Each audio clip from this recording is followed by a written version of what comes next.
Believe it or not, pesticides might be present in fruits and vegetables we eat.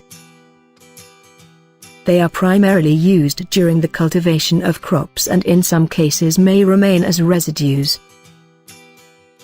High levels of pesticide residues can be toxic enough to cause long-term cancer, damage to the nervous and birth defects.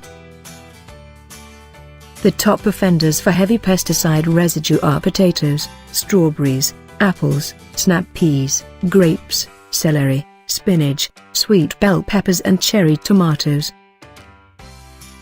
For those pesticide-laden fruits and vegetables, you can always make your own vegetable cleaner. Our vegetable cleaner recipe is simple. It's 90% water and 10% white vinegar. Simply let your produce sit in the mix for 20 minutes and then rinse your produce with fresh cold water. Using this method, you are likely to reduce the pesticide residues by 70%. You can also wash your fruits and vegetables with 2% of salt water.